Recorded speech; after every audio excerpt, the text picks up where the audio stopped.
Good morning, and welcome to the Sunridge Church of Christ. It's great having you with us today, and our prayer is that through our time of worship, that you get closer to God. My name's Rob Gigg, and I'm the pastor here, and we really have one simple mandate, and it's this. We want you to be able to get closer to God.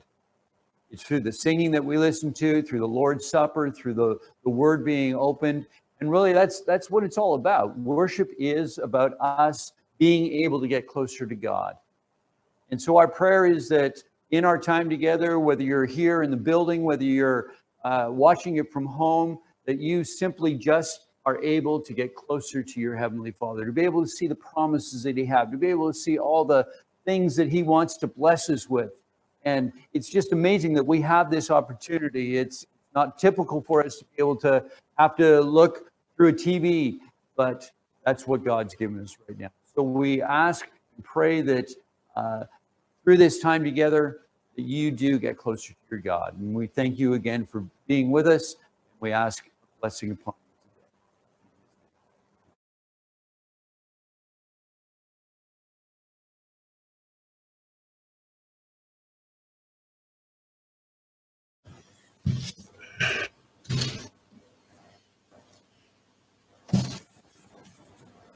Morning.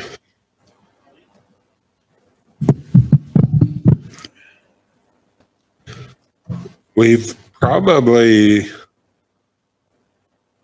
all had conversations with non-believers who question us, and I know I've questioned our beliefs, and they go, but yeah, how do you really know?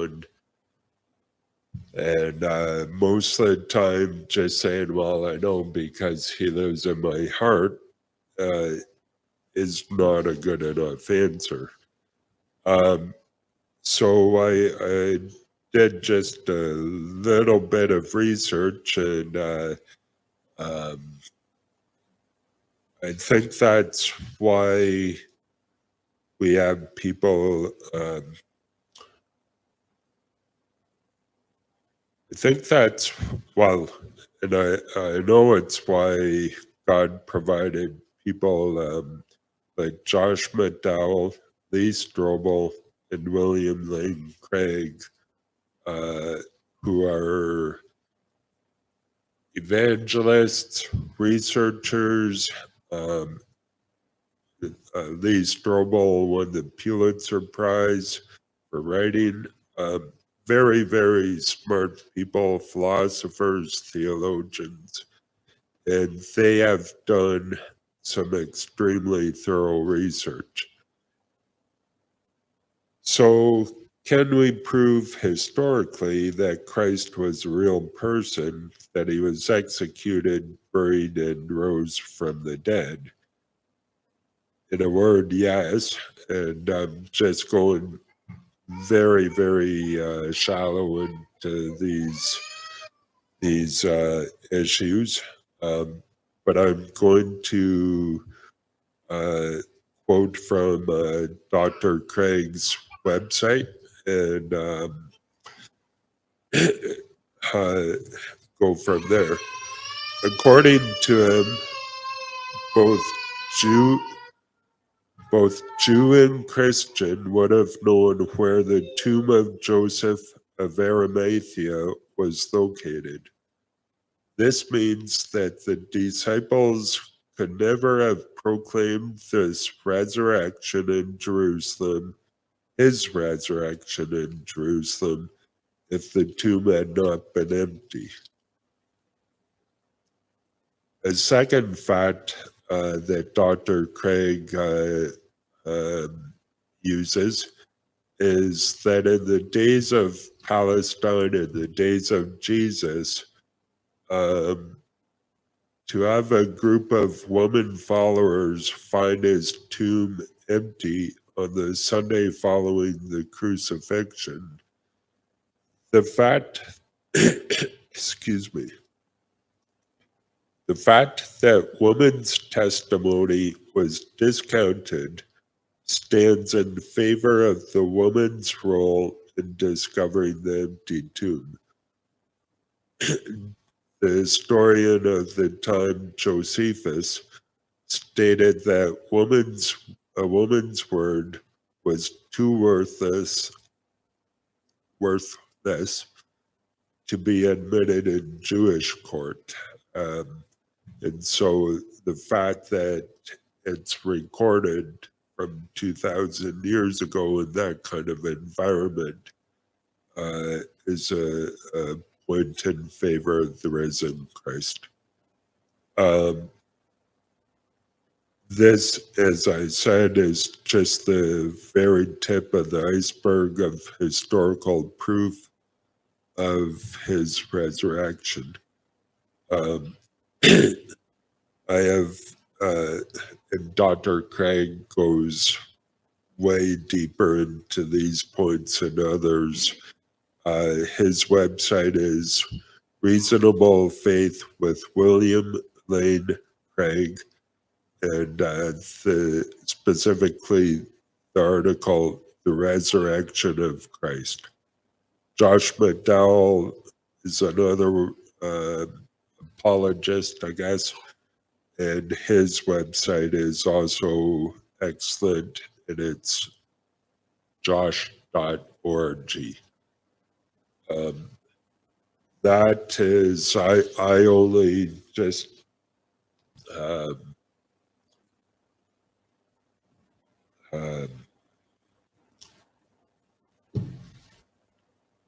it's always kind of, I've always had issues, not issues, but I've never been sure of how to state, if people want actual historical proof. I've never really been able to state that. So that's a little bit of help. Reading from Luke chapter 22. And he took bread, gave thanks, and broke it, and gave it to them, saying, "This is my body given for you. Do this in remembrance of me."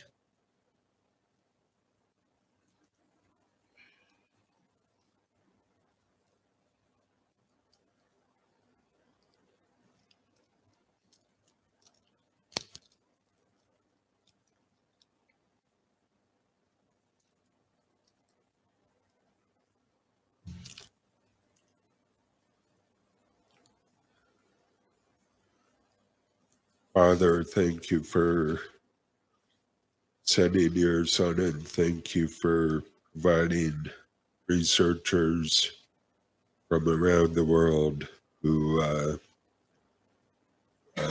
do all the hours in the libraries so that we don't have to, and we can boast of your name because of it.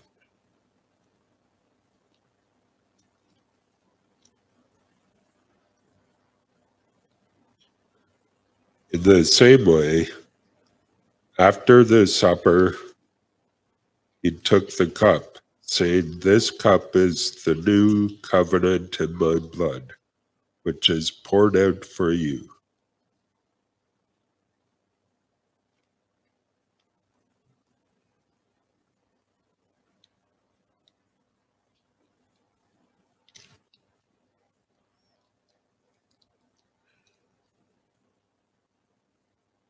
Father, thank you for sending your Son. Please help us to live up to his example and strengthen our faith so that we might be able to tell other people of the good news of the resurrection of Jesus. Amen.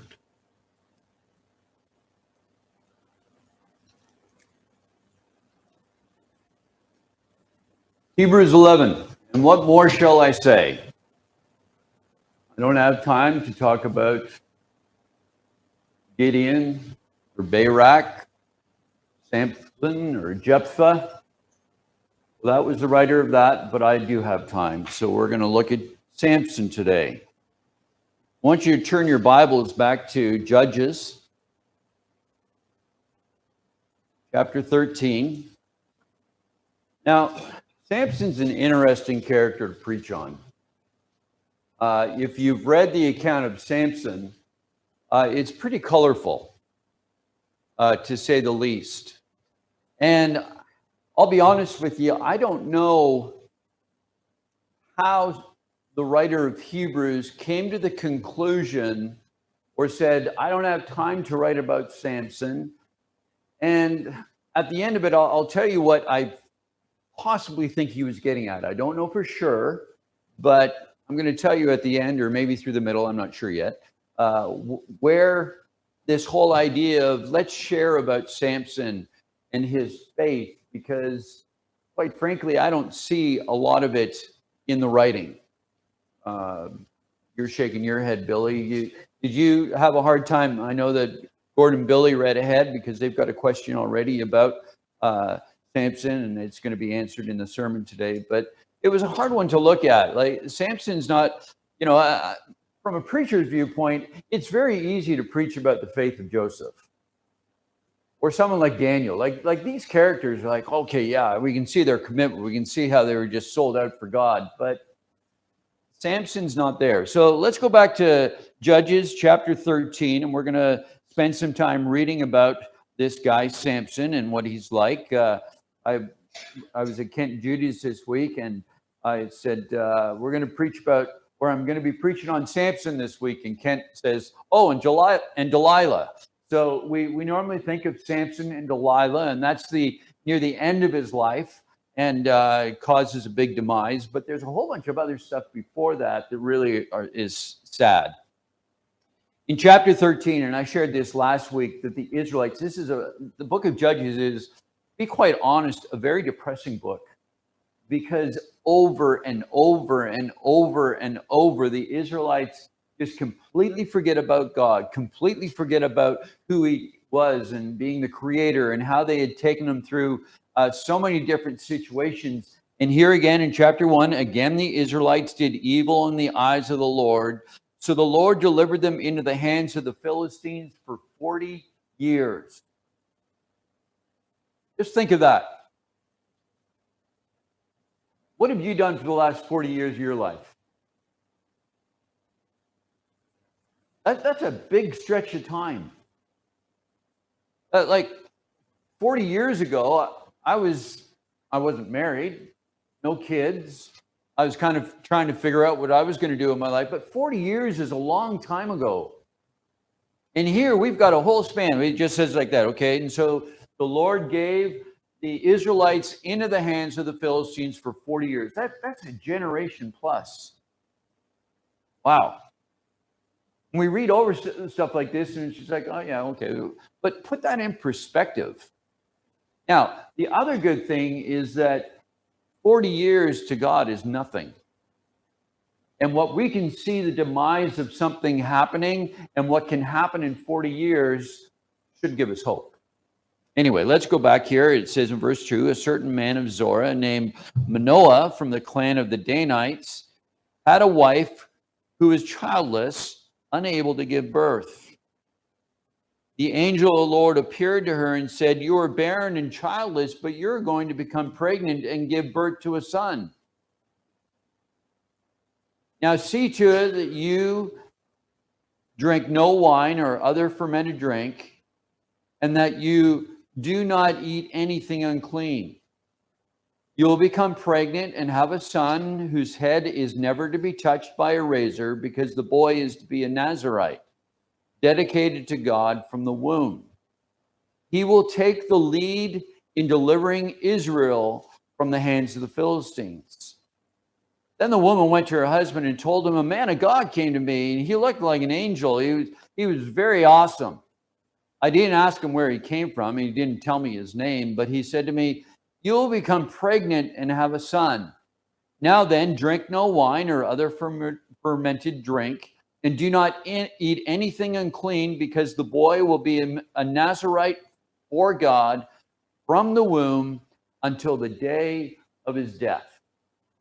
I've already had a couple of people ask me, what's this whole Nazirite thing? Well, like, what's that? I want us to go back to Numbers chapter 6, and we're going to see what a Nazirite vow is. The Nazirite vow is basically where somebody consecrates.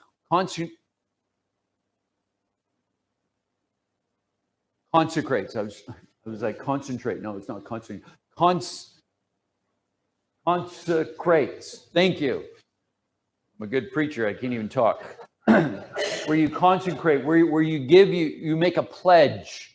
And here in Numbers chapter 6 is this whole idea. Now, just by way of interest, there are two Nazirites that we know very much about in the Old Testament. That's Samson, and also Samuel was one. But also in the New Testament, we have a couple of people who were Nazirites. John the Baptist was raised as a Nazirite. Paul talks about taking the Nazirite vow for a while. And so let's read what this is all about. The Lord said to Moses, "Speak to the Israelites and say to them, if a man or woman wants to make a special vow, a vow of dedication to the Lord as a Nazirite, they must abstain from wine and other fermented drink, and must not drink vinegar made from wine or other fermented drink. They must not drink grape juice or eat grapes or raisins. As long as they remain under the Nazirite vow, they must not eat anything that comes from the grapevine, not even the seeds or skins." I think he's being pretty specific here. I don't want you to have anything to do with anything that comes off of the vine. If you live in the Niagara Peninsula, God help you. Anyway, verse 5, during the entire period of their Nazirite vow, no razor may be used on their head. They must be holy until the period of their dedication to the Lord is over. They must let their hair grow. Throughout the period of their dedication to the Lord, the Nazirite must not go near a dead body. Even if their own father or mother or brother or sister dies, they must not make themselves ceremonially unclean on account of them, because the symbol of their dedication to God is on their head. Throughout the period of their dedication, they are consecrated, see, there's that word, to the Lord. Okay, so there's basically three things that a Nazirite or a person that decides to be a Nazirite, and it's very important for us to note that this was just not for men, but it was for women as well. Men, if either a man or a woman decides to take the vow that they're going to devote themselves to God and say that I'm going to follow God, I'm going to be devoted to God, I'm going to be in his service, and I'm going to do what he wants me to do. And that's what a Nazirite vow is. And so here, this angel comes to, we don't know what her name is. We'll call her Mrs. Manoah, or we can do what my mother hates. Oh, you're Rob's mother. This was Samson's mother. My mother's like, I have a name, you know. But anyway, we don't know the name of Samson's mother in any way whatsoever, but we do see what she was like. And here she is told by this angel, they don't even know he's an angel yet, but this man of God that's come and says, these are the things that even you as a mother, I don't want you to drink any fermented drink.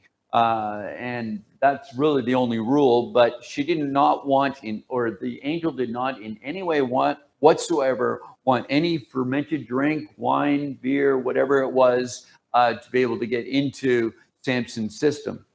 Now, the interesting thing is that in Numbers, when we read about it, it says that it's a period of time. You can make the vow and then you can quit at a certain time. And there's a certain thing that you have to do.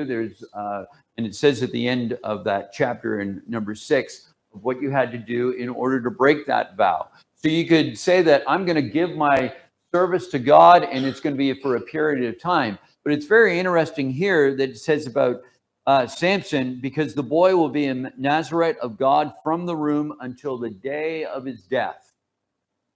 So it's a little bit different for Samson. He's going to be this, and he's going to be devoted to God. Well, it goes on in verse 8. Then Manoah prayed to the Lord, "Pardon your servant, Lord. I beg you to let the man of God you sent to us come again and teach us how to bring up the boy who is to be born. Now, I look at that, and that's a good thing for a parent to do. You remember when the first time you found out that you're going to be a parent, it's like, how in the world am I ever going to raise this kid? I don't have a clue what I'm doing. But he's going even a little bit farther, and he's saying, I would like some information. I'd like some insight. I'd like some help. How do I raise my son to do this in serving God? And he's beseeching God, and he's going to God, and he's saying, you know what? We need help. And that's a good thing.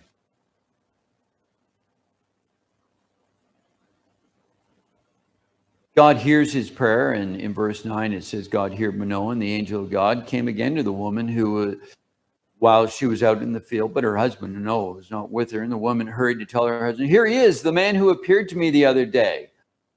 So it's very interesting. It says just the other day, Manoah didn't waste any time in seeking information or help from God to get help.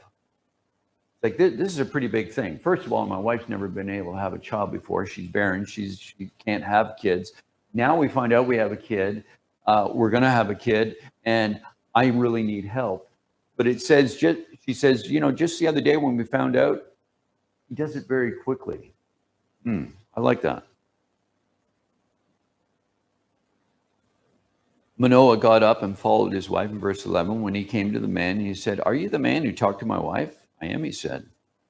So Manoah asked him, when your words are fulfilled, what is to be the rule that governs the boy's life and work? The angel of the Lord answered, your wife must do all that I've told her. She must not eat anything that comes from the grapevine, nor drink any wine or other fermented drink, nor eat anything unclean. She must do everything I've commanded her. Manoah said to the angel of the Lord, we would like you to stay until we prepare a young goat for you. And the angel of the Lord replied, even though you detain me, I will not eat any of your food. But if you prepare a burnt offering, offer it to the Lord. Manoah did not realize that it was the angel of the Lord. Then Manoah inquired of the angel of the Lord, what's your name, so we may honor you when your words come true? And he replied, why do you ask my name? It's beyond understanding. Then Manoah took a young goat together with the grain of offering and sacrificed it on the rock of the Lord. And the Lord did an amazing thing while Manoah and his wife watched. As the flame blazed up from the altar toward heaven, the angel of the Lord ascended in the flame. Seeing this, Manoah and his wife fell with their faces to the ground. When the angel of the Lord did not show himself again to Manoah and his wife, Manoah realized that this was the angel of the Lord. We're doomed. We're going to die, he said to his wife. We have seen God. But his wife answered, if the Lord had meant to kill us, he would not have accepted a burnt offering and grain offering from our hands, nor show us all these things, and now told us this. The woman gave birth to the boy and named him Samson. He grew, and the Lord blessed him. And the Spirit of the Lord began to stir him while he was in Mahaneh-dan between Zorah and Eshtaol. So here we have the birth. We get to see a little bit about his parents, of what they were like and how they wanted to find out from God. And at every point, it's like, okay, we want to honor you. We want to bless you. And then they even get to see this amazing thing. I like the way the writer puts it. He says, something amazing. God did something amazing. The angel just went up in the fire. That we're like, wow, this is amazing. Now we really know who this is. This is God himself, an angel of him. Well, then it gets to the point where Samson's grown up in chapter 14. And Samson went down to Timnah and saw there a young Philistine woman. When he returned, he said to his father and mother, I've seen a Philistine woman in Timnah. Now get her for me as my wife. Now you might kind of think that's pretty brash. And it's like, who are you to tell your parents to go? That was the custom of the day. It was the right and also the privilege and the responsibility of the son's parents to do the arrangement with the other family, to be able to have a wedding happen. But there's a problem. His father And mother replied, "Isn't there an acceptable woman among your relatives or among our people? Must you go to the uncircumcised Philistines to get a wife?" Where they got that understanding and that teaching? Bless you. God told the Israelites that you're not supposed to intermarry with other nations, that you're supposed to stay with the Israelites. And they knew this, and they were like, "Come on, Samson, like, why do you want a Philistine? Why do you want one of these uncircumcised people?" And it's like, get somebody from your own relatives or even from our own people, the Israelites. But Samson said to his father, "Get her for me. She's the right one for me." Now, also, we need to understand that God's providence is in all of this. It says his parents did not know that this was from the Lord, who was seeking an occasion to confront the Philistines, for at that time they were ruling over Israel. So here we've got a situation where Israel is being oppressed by the Philistines, and Samson goes to Timnah to spend time and to get a wife. Verse 5. Samson went down to Timnah together with his father and mother. As they approached, listen to this, the vineyards of Timnah. What's there? What's Timnah known for?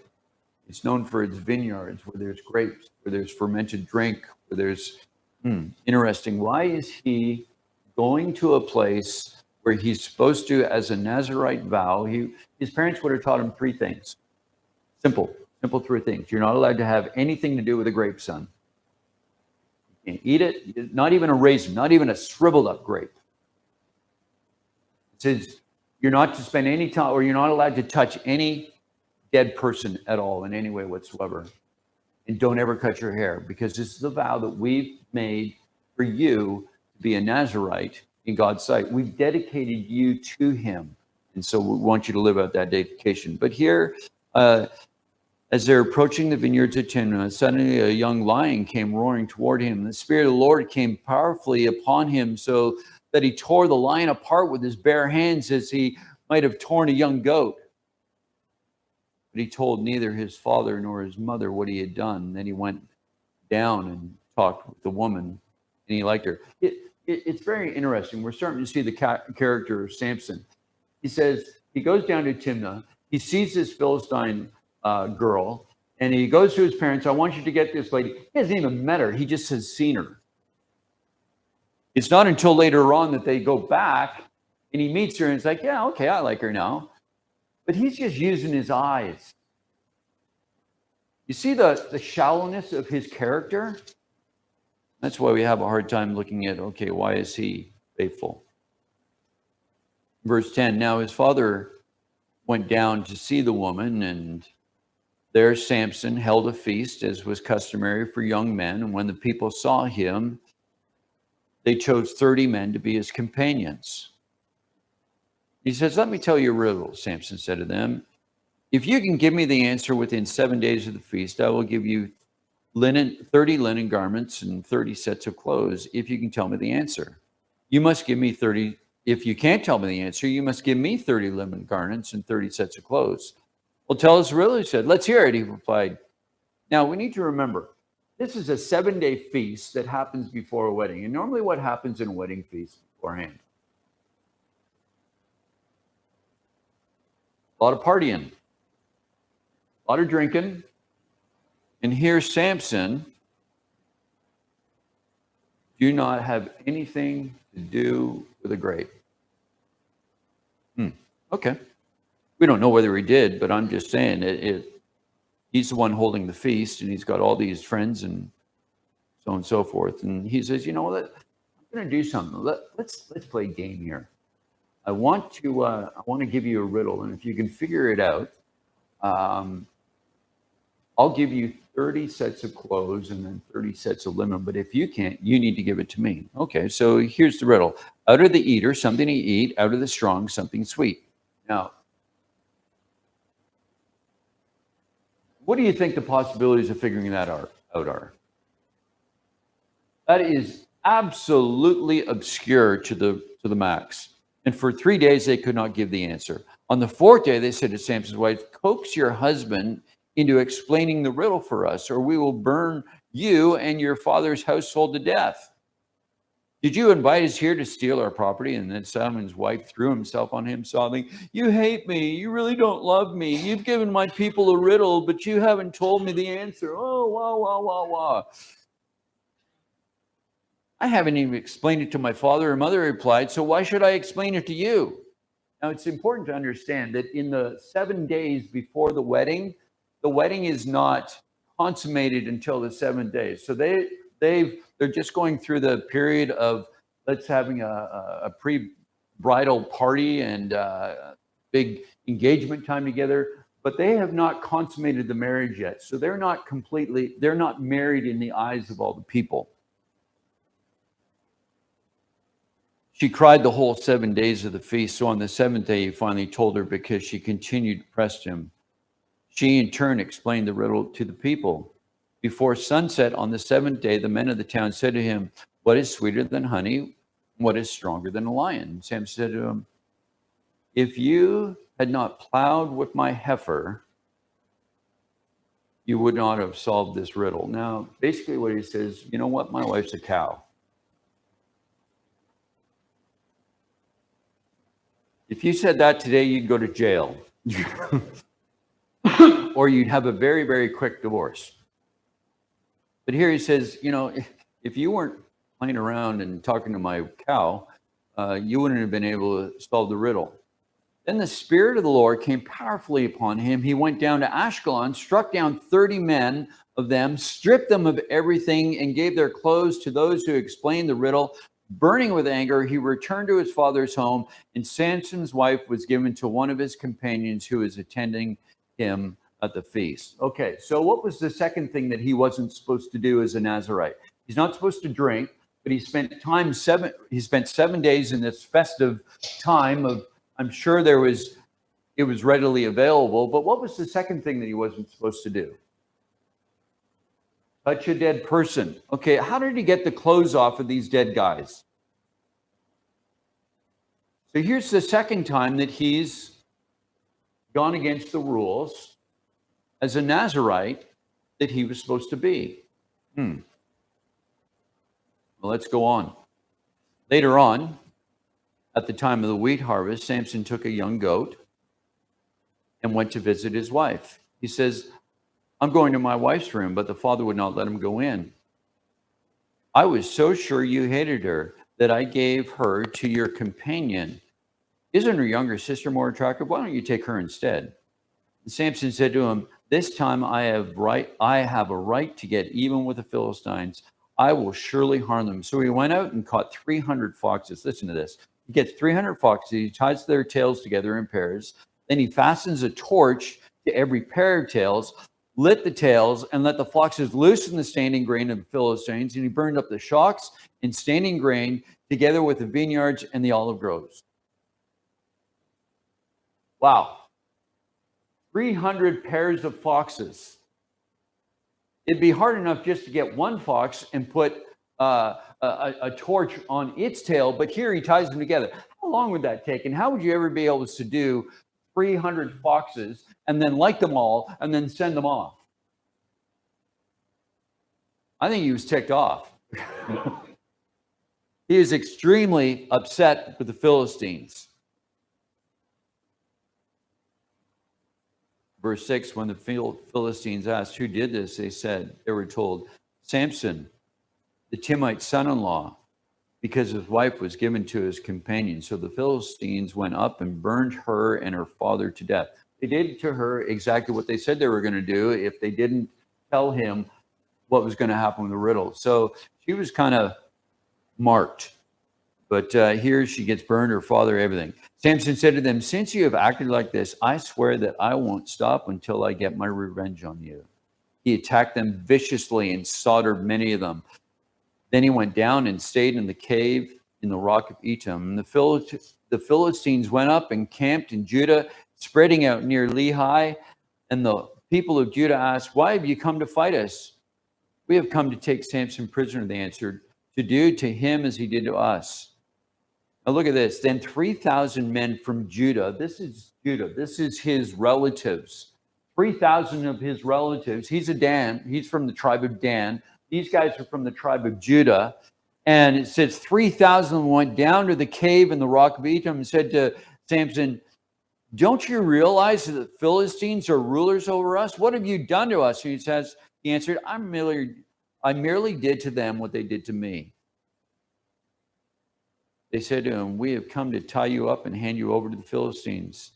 Samson said, "Swear to me that you won't kill me yourselves." "Agreed," they answered.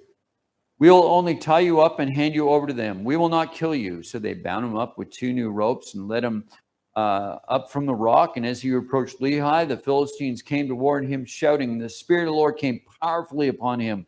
The ropes of his arms became like charred flax, and the bindings dropped from his hands. And finding a fresh jawbone of a donkey, he grabbed it and struck down 1,000 men. And we've all heard the story how he took the jawbone of an ass and killed 1,000 of them. Wow. Samson said, "With the donkey's jawbone, I have made donkeys of them. With a donkey's jawbone, I have killed 1,000 men." When he finished speaking, he threw away the jawbone, and the place was called Ramoth Lehi. Because he was very thirsty, he cried out to the Lord, "You've given your servant this great victory, but must I die of thirst and fall into the hands of the uncircumcised?" And God opened up the hollow place in Lehi. Water came out, and when Samson drank, his strength returned, and he revived. So the spring was called En Hakelor, and it is still there in Lehi. And then Samson led Israel for 20 years in the days of the Philistines. Up until this point, very interesting. He's a man of war. But he's already broken 2 of the statutes, or one for sure. Pretty sure that he broke the first one of not having anything to do with fermented drink or grape juice or raisins. I'm sure as the plate went by, it was like, that looks good. Put one in. I don't know. But definitely he broke the second rule that you are not to touch a dead person in any way whatsoever. Even if it's your own mother, your father, your sister, your brother, have nothing to do with it. You're consecrated. So he's only got one thing left that he could keep true, that as a Nazirite, he's not supposed to cut his hair.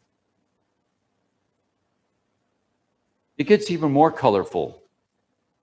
Chapter 16, after this 20 years that he was taking care of the Philistines, but one day Samson went to Gaza. Now Gaza is just up by the Mediterranean Sea. It's on the coast there, and it was one of the capitals. We talked about Gaza last week. Gaza is where, what was the guy's name? Goliath. Yeah, that's where he came from. It was a capital. It was a war city. Samson went to Gaza, where he saw a prostitute. He went to her and spent the night with her. That's great Anyway, the people of Gaza were told, "Samson's here." So they surrounded the place and lay in wait for him all night at the city gate. They made no move during the night, saying, "At dawn, we'll kill him." But Samson lay there only until the middle of the night. Then he got up and took hold of the doors of the city gate together with the 2 posts and tore them loose, bar and all. He lifted them to his shoulders and carried them to the top of the hill that faces Hebron. Now, that's a good feat in and of itself, to be able to lift up the doorposts and the gates and all the bars and everything. What is even more amazing, that the trip from there to Hebron was 40 miles. Wow. He had some strength. Sometime later, though, he fell in love with a woman in the valley of Sorek, whose name was Delilah. The rulers of the Philistines went to her and said, "See if I can lure him into showing your secret of his great strength, and how we can overpower him so we may tie him up and subdue him. Each of us will give you 1,100 shekels of silver." So Delilah said to Samson, "Tell me the secret of your great strength and how you can be tied up and subdued."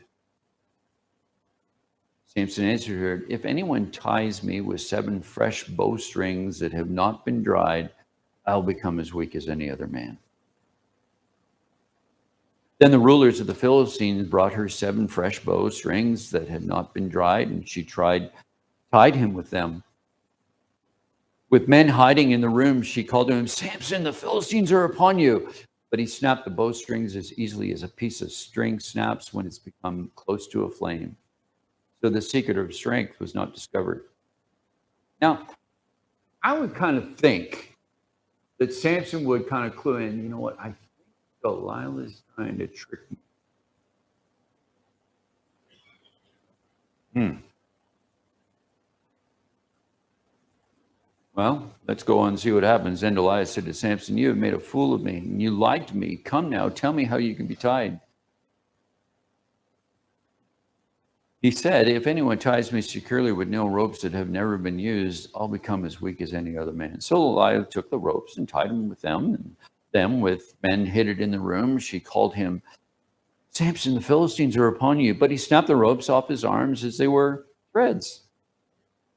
Delilah then said to Samson, "At this time, you've been making a fool of me and lying to me. Tell me, how can you be tied?"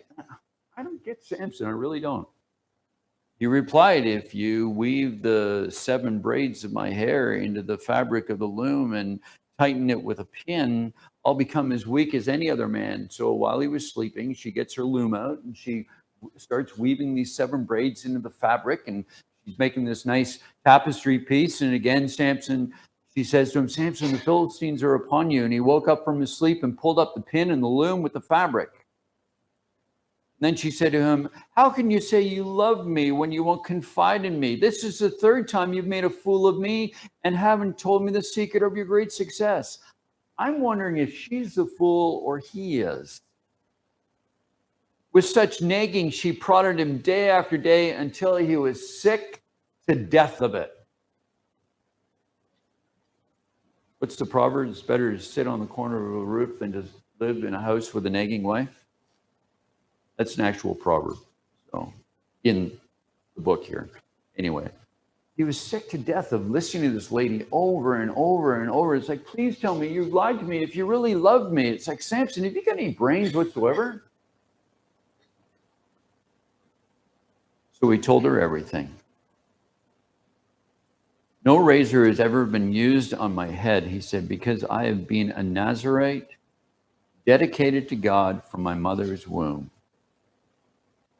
If my head were shaved, my strength would leave me, and I would become as weak as any other man." See, the fact isn't that Samson didn't know of his calling. It's not that mom and dad never taught him that you've been consecrated and you've been dedicated as a Nazarite, and these are the rules. He knew them. And he says, "I've been dedicated as a Nazarite from the time I was born, and if you cut my hair off," so there's number 3. When Delilah saw that he had told her everything in verse 18, she sent word to the rulers of the Philistines, "Come back once more. He's told me everything." So the rulers of the Philistines returned with the silver in their hands. After putting him to sleep on her lap, she called for someone to shave off the 7 braids of his hair, and so began to subdue him, and his strength left him. Then she called, "Samson, the Philistines are upon you." And he awoke from his sleep and thought, "I'll go out as before and shake myself free." But he did not know that the Lord left him. And the Philistines seized him, gouged out his eyes, and took him down to Gaza, binding him with bronze shackles. They sent him to grinding grain in the prison. But the hair on his head began to grow again after it had been shaved. You know, it's not just a sad time in the Israelites' history, it's also a sad time in their leaders. You look at this and it's just like, "Samson, what were you thinking? Samson, whatever possessed you to get involved with these people? Whatever possessed you to give up the just three simple things that your parents said, this is what you need to do. We've dedicated you to God, You know it. You're a Nazirite. What? And he gives it up to the point where he is no longer the king of Israel or the leader of Israel, the judge of Israel. He's no longer able to help them against the Philistines. He no longer has the strength to do anything. And now he's been subdued from going from the top of the hill down into a cave. And all he's doing is walking in circles all day long, blind, with a whip on his back, at the grinding wheel, taking care of the wheat. But the hair on his head began to grow after it had been shaved. Now the rulers of the Philistines, in verse 23, assembled to offer a great sacrifice to Dagon, their god, to celebrate, saying, "Our God has delivered Samson, our enemy, in our hands." Dagon was actually a Canaanite god that the Philistines had adopted to be one of their gods. They had all kinds of different gods the Philistines would worship, and this was one that they took into under their entourage. And when the people saw him, they praised their God, saying, "Our God has delivered our enemy into our hands, the one who laid waste our land and multiplied our slain." When they were high in spirits, they shouted, "Bring out Samson to entertain us." So they called out Samson from the prison, and he performed for them. They're mocking him. They're making him a ridicule. When they stood him among the pillars, Samson said to the servant who held his hand, "Put me where I can feel the pillars that support the temple, so that I may lean against them." Now the temple was covered with men and women. All the rulers of the Philistines were there, and on the roof were about 3,000 men and women watching Samson perform. Then Samson prayed to the Lord, "Sovereign Lord, remember me." Or was it, "Sovereign Lord, remember me"? Do you remember me? Because I've forgotten you. But now I'm at the end of my life. I'm at the end of my rope. I have nothing else to be able to rely on anymore. So please, please, God, remember me.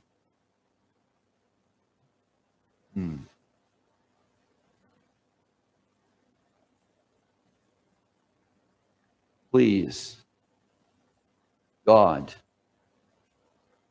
strengthen me just once more, and let me with one blow get revenge on the Philistines for my 2 eyes.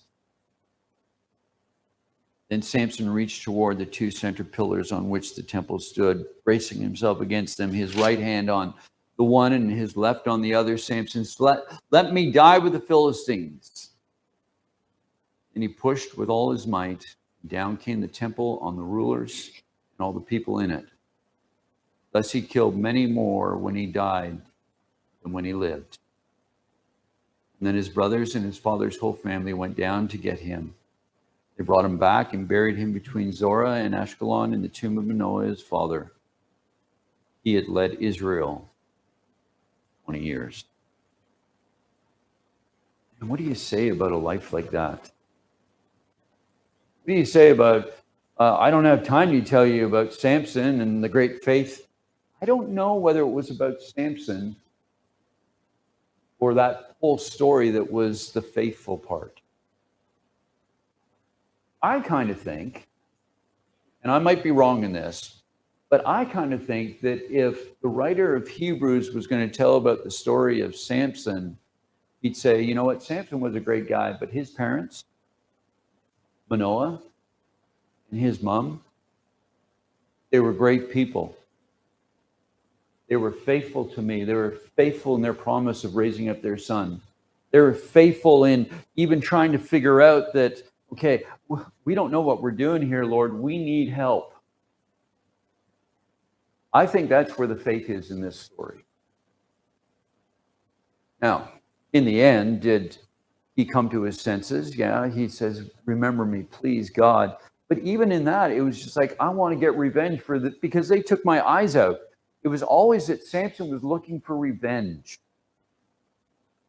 He was looking for, these guys hurt me and they've hurt my people, and then they've hurt me, and he always goes back to him.